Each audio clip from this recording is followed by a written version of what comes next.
before YouTube, I was like doing college, and I was studying to be in graphic design. I actually have a diploma hanging on my wall. You can't really see it. It's over there. And I just kind of started YouTube as a hobby, like strictly as that. I saw people playing games on YouTube and ranting on YouTube. So I picked it up as a creative outlet to like make rants and just express my feelings. And it obviously evolved since that into gaming and everything. But before I was able to do it full time, I was just in college, and I got really lucky because like kind of as soon as I got out of college, it took off and started being a career. Like in my senior year, they actually like we had this like preparation class where you prepared for the real world, and I was able to work on my channel stuff for that class, and they gave me class credit for it. And I was able to internship for myself, and they gave me class credit for that. So kind of in the last year of college, it just kind of started taking off and working. So I wasn't doing much. I was a student. I worked at Kate Spade, Hollister, Razzoos, Aerie, retail, stuff like that. Right, and then I was kind of reading a little bit on a Forbes article that you kind of it wasn't quite taking off, and then you embraced Roblox. Yeah, so I was doing The Sims, as well as some Minecraft content here and there, and it got really, really low at a point to where I was making $800 a month. I had just graduated from college. It was maybe a few years off. Luckily, my husband, now husband, was like, "Don't worry, I got you while we figure this out." So I wasn't like in danger of totally like losing everything. I was looking at getting jobs and interning as like a wedding florist and stuff because I thought that was cool. But I just decided I didn't really have anything to lose because all the views were at rock bottom. I was getting 100,000 views a month. It was really scary. Didn't have anything to lose. So I was like, I'm going to try Roblox. Seems like a really great community with endless opportunities. And I had a friend who told me that it was like just the space to be in. They were like, Roblox is the next big thing. And I was like, well, is it? Like, and then I kind of started to look into it after that, and it was. And then in under a month, I was able to like turn around and start making a few $1,000s a month. It was really just overnight, and I'd never made that much money in my entire life, like a couple thousand a month being a student, you know, in college. That was like kind of a lot. So it just really, matter of fact, worked out. You've kind of preemptively answered one of our questions, which is how you found and got into Roblox. But I'm really interested by what you said about how, you know, you were when you were considering applying for other jobs and potentially abandoning the channel. Right when I switched, I had 160,000 views a month.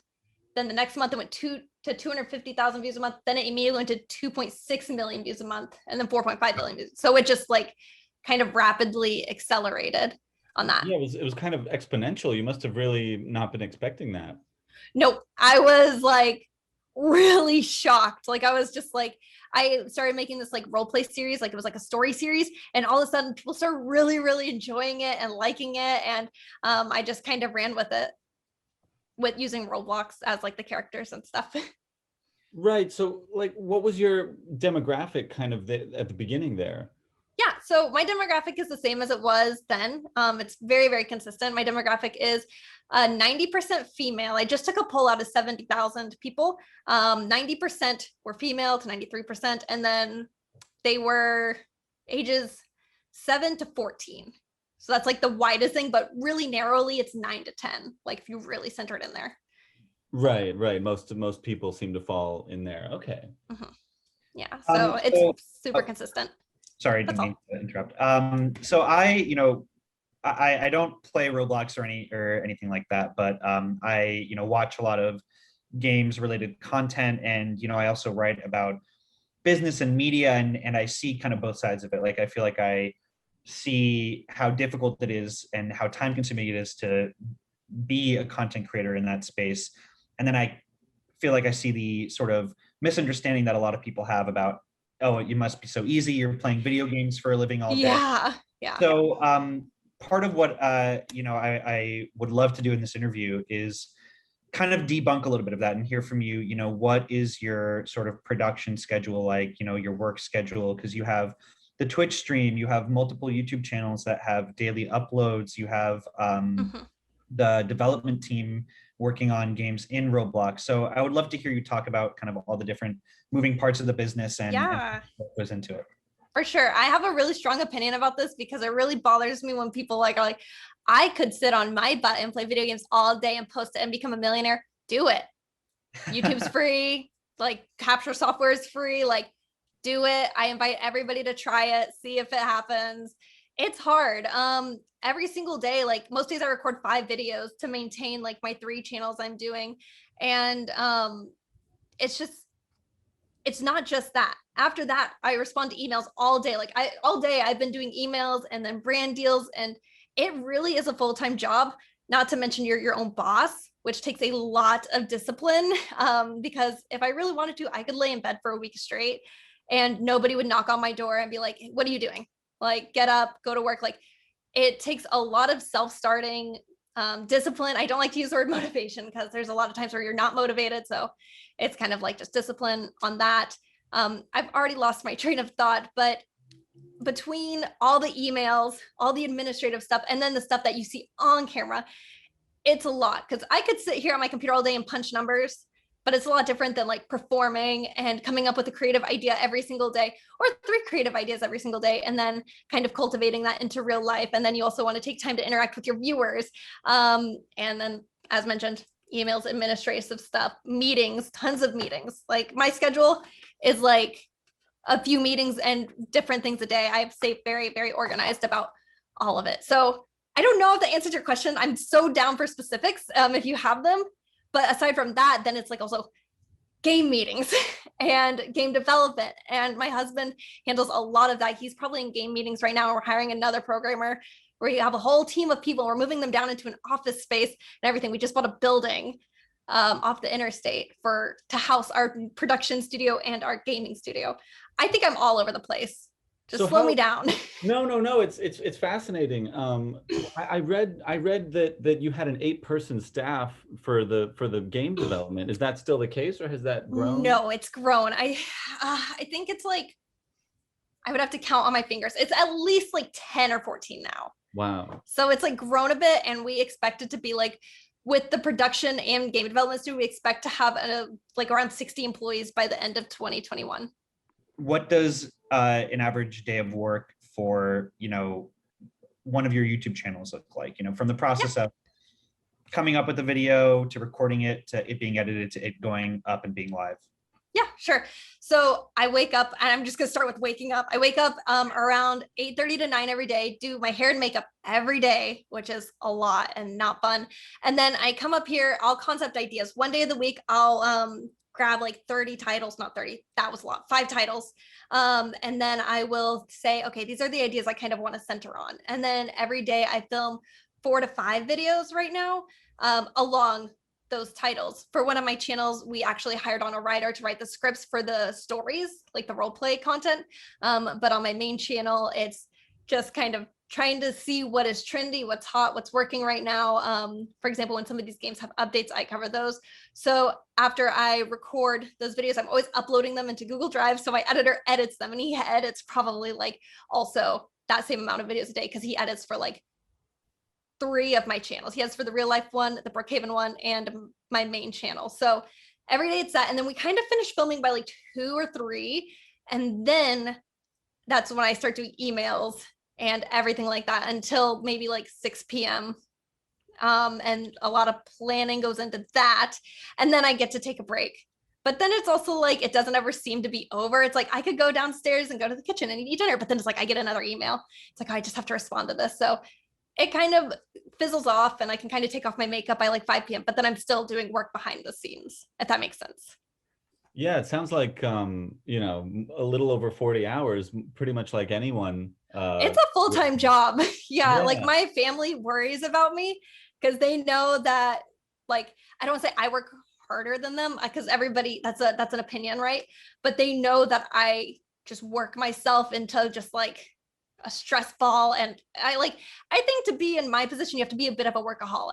Like, you have to really just be okay with working whenever, wherever, at any point in time. It used to be really flexible, like, oh, I could just go on vacation whenever, but kind of once you scale it to so many channels and so many employees and so many goals and aspirations, it becomes a lot less flexible.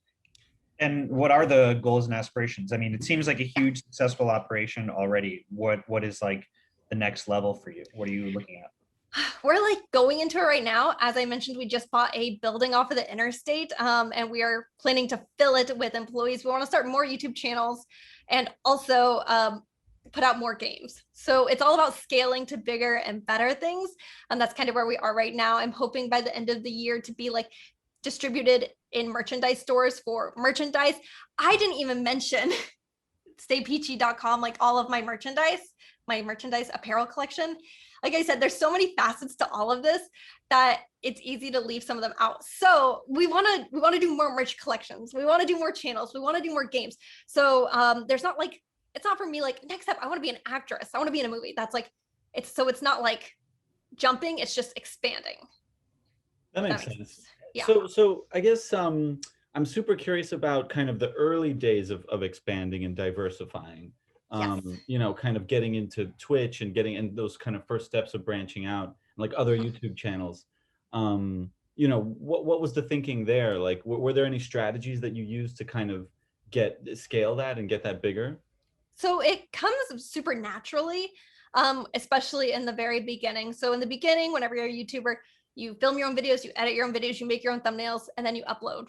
And as you kind of go on, if your channel starts to make more money, you're like, I could put more creative power into a video if I don't have to edit it. And I could pass it off to a sole editor and let them be good at editing, and I'll be good at this instead of a jack of all trades. So it gets really easy as you kind of progress to be like, okay, now I can afford to hire a thumbnail artist. That takes a lot off my plate and I could just focus on this. So you kind of start there. And then, for example, you branch out in a different direction. Now you have a fan base and you're like, I can sell merch. See, people might want to wear my t-shirts. They might want to wear my items. For example, I sell these puffballs and they always sell out. Right now, we luckily have them like, I think the term is print on demand. So when people buy them, they just get made. But it's super easy to even start that. Like if you're a new creator and you want to sell merch, Teespring is free to get on. You put your own design up and then you just get a profit. They do all the upfront costs. So you start there. And then say you start doing really well in merch, maybe a merch company approaches you and they say, hey, we'll front the cost. We just get 1%. And then you're like, sounds great. Now I get my own custom merch. Now I get plushies and puffballs and purses and all the stuff, and you expand that way. So it's just, it comes really naturally at first. I think kind of trying to take it bigger than one person like myself is where you kind of start to be like, how do I exactly do this? And it's actually been really, like, I don't want to say it's been hard, but of course you can only do so much as a human. So my husband and I right now are raising venture capital, and we're in conversation with a couple of those people to get funding so that we can just kind of explode our team and bring on tons of people with salaries, CFOs, production assistants, stuff like that. Because I was saying I would just really love somebody to help me post to my Instagram. Like kind of that's where I am right now, where I can't even come up with a poll a day on my Instagram community. Oh my gosh, I just ran over my words. I can't even come up with every single day community post. I could, but it's not on the front of my plate. So it'd be nice to just have somebody that's like, I'll upload all of your TikToks for you from clips of your videos, and I'll post all of these community tabs for you to keep your audience engaged. I had a quick question about the venture capital money. We know a lot about that stuff. We write a lot about it. So I'm curious, okay. Is that, you know, I want to ask you specifically who you're talking to, but what part of kind of the operation is that for? Is that like for the game development, or is it kind of for the whole umbrella? It's for both of them. So right now we are mostly talking for game development. We just actually put out a job listing and for a programmer with a salary up to $84,000 a year, which is very competitive. And I mean, it's a Roblox game developer. So we're mostly doing that, but then also these companies are talking about being invested in MeganPlays LLC, like my business on the production side. So we have Wonderworks Studios LLC, that's the game side. MeganPlays, that's my side. So they're interested in both. Okay, you know, I think this is a perfect time to ask a little bit about Roblox. Yes. So I see you just got really excited when I said that. You know, like I said, even though I am kind of in like the game space a lot, I don't know really a whole lot about Roblox. Like my understanding of it is that aside from just being like a game, it's also kind of a really, it's almost like an engine to like create your own games. I mean, you're yes. doing something like that. So I would love to hear you kind of explain for, you know, the layman who doesn't really understand why this company is so big and worth so much, what Roblox is and what makes it unique. Yes, big misconception, Roblox isn't a game. Like you play Roblox, but it's actually a hub of millions of games. So I guess it's like similar to like if you went on Neopets, and then Neopets has tons of different mini games on it, if that makes sense. Still around, or I It think is it still is. around. Yeah. I think it is. Yeah, I Yeah, haven't checked on my Neopets in quite some time, but I was very obsessed with it. But yes, it's actually a hub of millions of games. And what's really great is Roblox has all these crazy education systems to get people started. So you can have like a child, maybe like 12, 13, you want to get them into game programming. Roblox has those tools. You sit them down in front of the computer, they learn Lua, they learn how to code, they make their own games, and then they make their own money. Like it's very, very, very accessible. They also have a UGC program where creators, it's UGC stands for user generated catalog, and users can create their own models to sell on the Roblox platform for avatar items. And then you get Robux from that, and then you can DevX that to real money. So there's, and same with clothing designer, put on Roblox, get Robux for it, DevX. So there's all these multifaceted ways for little young entrepreneurs or little programmers or little artists to get their feet wet and start making money really young, or just kind of start taking on that responsibility and really digging into what they enjoy. So there's millions and millions of games with, I think, like, I cannot remember the number to save my life, but Roblox has like X amount of million players daily. It was a lot, and I'll get that number to you later, or I'm sure you already know it. But yeah, like kids just hop on, they play games, they can take it mobile, iPhone, tablet, and computer, Xbox, it's everywhere. Yeah, I love that. I love that. I like, you know, I learned a lot because I know even less than he does. So okay, I Yeah, like, it's like, it's a game platform where kids can take it anywhere, and they do. It's everywhere. Every time I go out to eat, I see some kid playing Roblox on their tablet, or the hair salon, everywhere. yeah, it's what I understand is it's almost like, you know, the new Lego, like this generation's new Yeah. thing, and you can actually build a business off of it. So I kind of want to talk about that. I know we've asked you to sort of retrace steps a couple times, but That's okay. how did you personally go from creating content about Roblox and like playing it every day for videos to the first thought of maybe I should make a game within Roblox? Like, what was that journey like, and how did it get to where it is today? Yeah, so that's actually super easy to answer because I remember exactly that moment. Creating content every single day on the same game gets a little hard sometimes. And sometimes you're like, if they would just add this to the game, that would make my life so much easier. If they just would add this to the game, that would make my life so much easier. And sometimes these developers don't really take advice because they don't need to, they don't want to, it's their game, you know, that's good, that's fine. So we wanted to create a game that we could do anything we wanted in. We wanted to create a game where you could make up your own stories. That would be really great for creating content.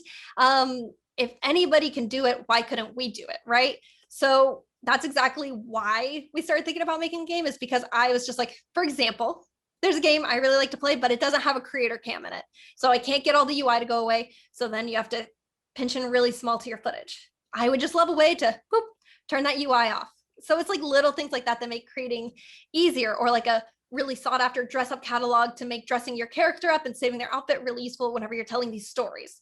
So just that's how we kind of got into it, is wanting some of these utilities that we weren't finding in games that we already liked, and then trying to just creating our own thing with all the utility we would want in a game, if that makes sense. And what is your like day-to-day involvement with the development side?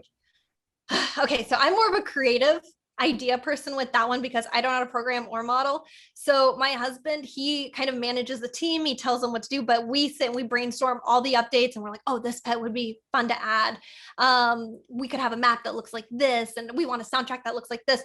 So I'm more on like the creative side of like, this is the update we need to do, and here's kind of ideas for it. And then my husband will go in and he'll fine tune, he'll make the game documents, which are like 20 or 30 pages each time for the update. And then he ships it off to the developers, the modelers, the UI people. So he manages that. We creatively come up with all the ideas and grab little concepts for it and inspiration. So mostly storyboarding, I guess you could call it, for that.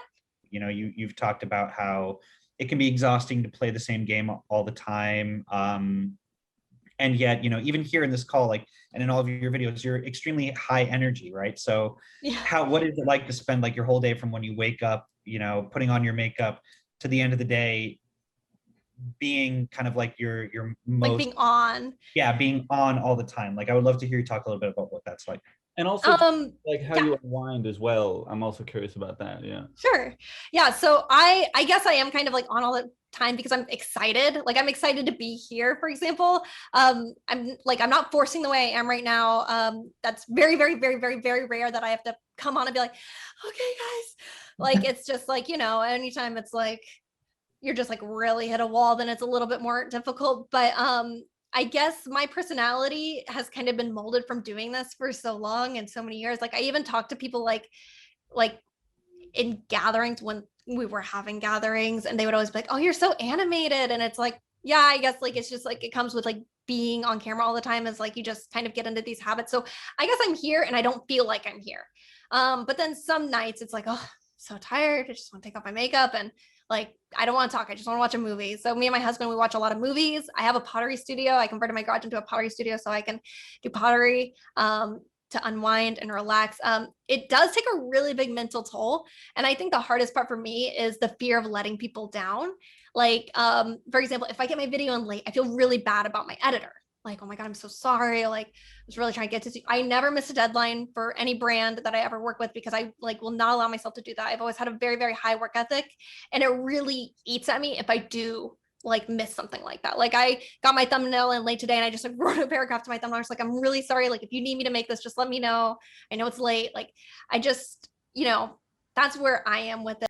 What was the period of really rapid growth like for you? When you went from a couple thousand to 100,000 to millions of views, especially with a really young audience. Like what was it like to suddenly have this huge platform, and Oh how my did you goodness. deal with that? It was so cool, but it was so scary. It was really cool and awesome and fun. And I was just like, but it always comes with this feeling. And it's still a feeling I get every day. Like, when is it all going to be over? Like, when is YouTube going to like plug you out of the algorithm and throw you away? Cause they can do that. It's not their fault. Like, it's not selective, but it's just like, this meeting has been upgraded. Okay. Sorry. I was like, what is that? So anyway, it was really scary. It was really scary.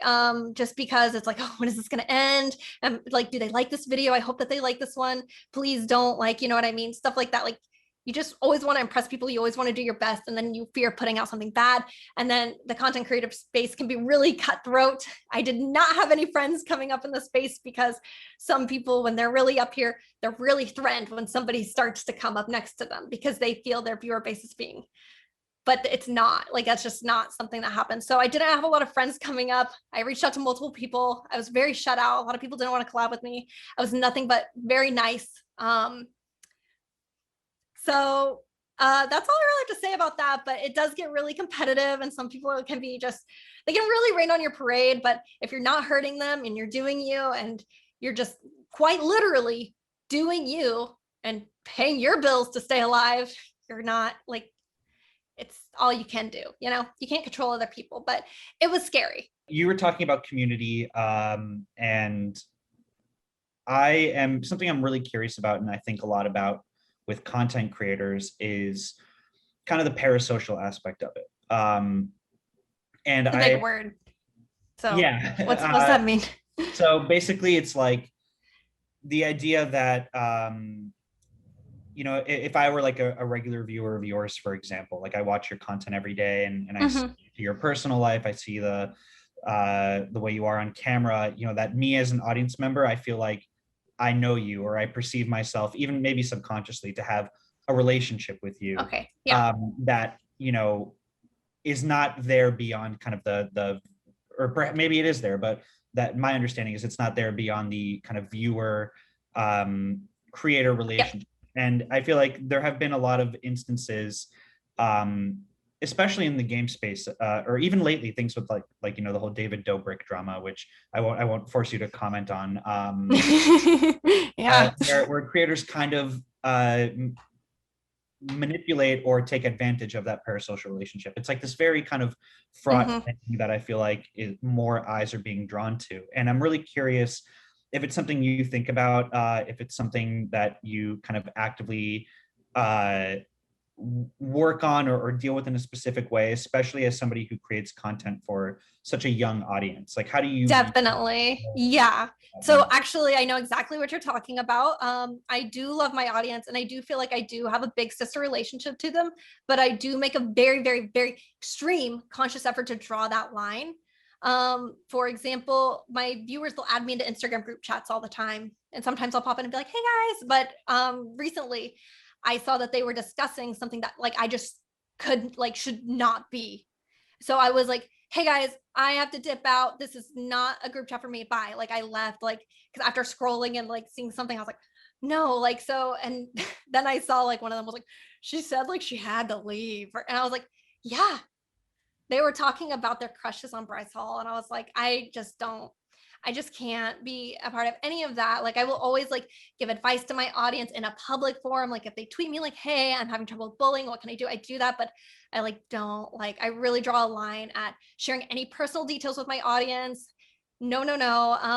How I'm feeling with my audience on one-on-one, I don't reach out to anyone else and be like, today I'm feeling sad because XYZ. Totally inappropriate. Like I really stand by that because they are children and you have to draw that line. And I don't want to like comment on anybody else's situations, but at the same time, I don't know how it keeps on happening over and over again. So it's very important. And my big fear with having such a really, because I have an open relationship with my audience through public YouTube videos. So on my YouTube videos, I say, I'm feeling anxious today and here's why. Here's like what I'm doing medical wise because I have to go in for this. Like I'm very open there.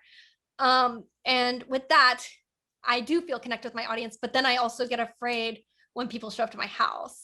Like that's kind of where it's like, oh, Megan's like my big sister. She's my friend because she was saying all this in a YouTube video and I feel like I know her. And then their parents will drive them to my house. And I'm like, whoa, this is my private space. Like my worst fear is somebody going into my backyard and like interacting with my dogs. That's like my biggest fear with people maybe like not really knowing there's a line there between what's public and what's private. You know what I mean? I hope that makes sense. But yeah, I do think it's a big responsibility, and I don't think it's a hard responsibility for creators to not like get super personal with people that they shouldn't. You know, like I don't see why it's hard. Like I don't see why that's happening. I love meeting my audience in public when they run up to me at Disney World. I love that. I'll take photos when they come up to me while I'm eating dinner. I don't mind. Love that. Take photos. But if someone comes up to my door any day that's not Halloween, I get very uncomfortable. So I think that makes a lot of sense. That's the quote right there. I like that. Somebody did come up on Halloween. It was the only trick-or-treater we got because I guess I don't know. I was disappointed. I bought tons of candy. We live in the suburbs, but no one came except for this one girl. I opened my door and she screamed, Megan! And she was so excited. I just gave her my whole bag of candy because no one else came. So I guess that kind of brings me to a question of just advice that you have for aspiring creators. I mean, it sounds like there was a lot of advice right there. Yeah. But just advice on maybe getting started. And I'm sure there's a lot of people who, want to do kind of what you're doing. Yeah, I feel like a lot of people, when they're asked for advice from other creators, they just say, follow your heart, do what you want. Yes, but be smart about it. Create content that people are typing into that search bar. If you play a game and you know how to get the super secret item from a tutorial, make that tutorial. If you think, I don't know how to do this, this is really hard to do, how can I help other people do this? That's going to get eyes on your channel.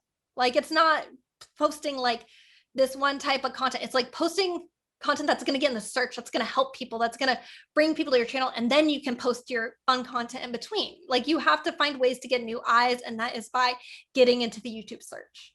And that's like really important advice I have for people. It's how I grew my channel from doing like Roblox tutorials, and then I could do Roblox roleplays, and then it's like, oh, this game updated, so I'm going to hit this update really hard. Everyone that's searching for this update is going to find my channel, and then they can watch fun stuff in between the updates. So you really have to think about it. Like you have to cover those updates, cover those tutorials.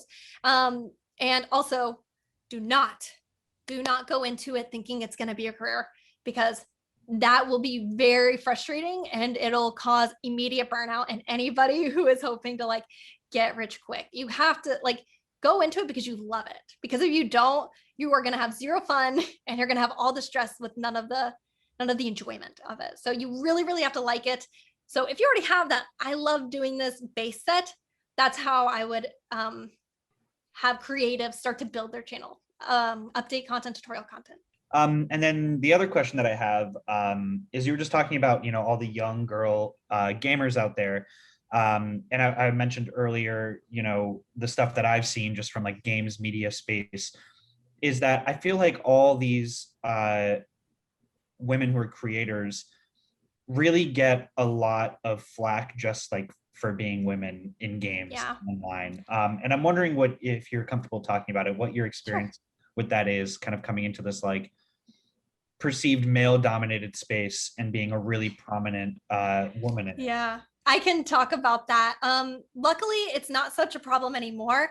Whenever I very first came into the space, I did do Twitch. So for the record, I don't do Twitch. I do live stream on YouTube, but I don't do Twitch. Okay. Because I had a lot of like negative experiences over there. Like I would just be trying to play Mortal Kombat, and I beat the game. Oh, gosh. I won. I got the you win screen. I beat the game.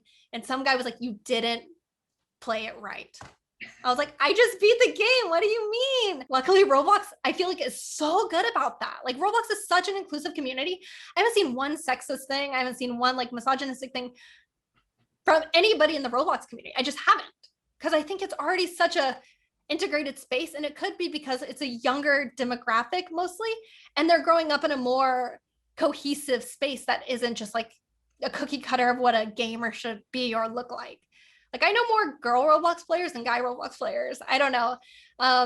So I do think that our young girl gamers are growing up at a much different time than I did, which makes me very, very, very happy to see, because I love playing video games. I've literally been doing it since I was 2. So it's really nice. It's really nice. Yeah, and I mean, especially the fact that you have such a big audience and that it's 90% female, I think says a lot about, the perception that girls aren't real gamers, or that like this is a male space or something like that. I saw a TikTok and I was like, that is so true. Like a lot of people will weigh like being a gamer on like your ability to shoot a gun in a first person shooter game, but not like your ability to create and concept an entire mansion in The Sims. Like gaming takes a handful of skills, and it depends what type of gamer you want to be. Like if you want to play The Sims, that doesn't make you any less of a gamer, especially if you have the skill to keep alive a 5-person family. That's hard. Like there's different attributes to gaming, and I think that that's really important to remember, because just to say you're only good at first person shooter games and you have to be a gamer, that's just not true. Like it's not true. That makes me feel a lot better about my video game skills, because that's my worst. I'm so bad at first person shooters. I get motion sickness and I don't play them. So oh no. Well, now you're obviously a creator with her own games in development, multiple. So to all those haters out there. Yeah. So it's been interesting. Yeah, sorry, I could talk about that stuff forever. I Me see too. It's okay. Capital G gamer stuff that drives me insane. And yeah, me too. Strange environment. I think that just about wraps up everything that I had written down here. Anything that you would like to ask, Yvonne? No, I think that sums it up nicely. Unless there was anything that you wanted to add, Megan. I don't think so. If you have any questions, you can let me know about anything. It's Wonderworks Studio LLC for the game developing side. We're trying to get that entity verified on social media, so it'd be good if it was mentioned along with the games. I'm sure we'll reach out before publishing of the article to like confirm names of like social media handles and numbers that we talked about in the article, just to make sure everything is like totally accurate, that we represent it well. Yeah, there's definitely updates from the Forbes article, because that was like a few months ago. That one was actually written like 2 or 3 months before it went up. Oh, really? So, interesting. Yeah, that's a lot of people are like, those aren't real numbers. It was a big Roblox community drama thing. There was like somebody saying that we were making, there's somebody like, oh, I guess we're just making up numbers for Forbes articles now. It's like, no, we have the numbers. You think Forbes is just like saying, sounds right to me, boop. Like we have the statistics we have statistics to back anything up that you guys are interested in, for sure. So, but yeah, the Forbes article, that's like at this point, like maybe 5 months outdated, 6, 7. Super. Yeah, it's old. Yeah, we'll definitely check about those stats. And, even when the story's published, of course, you can always, if there's something you notice that's wrong, we can always make that change. So. Okay, sure. Yeah. Well, yeah, Megan, thank you so much for your time. It's been really interesting. Like I said, I read a lot about like games stuff and consume a lot of this content. So it's really interesting to hear from someone who, is in the middle of it and does it every day. And I think our readers will be really. Old sister is on YouTube a lot. I need to ask her who she's watching. If she's watching Roblox, yeah. Yeah, exactly.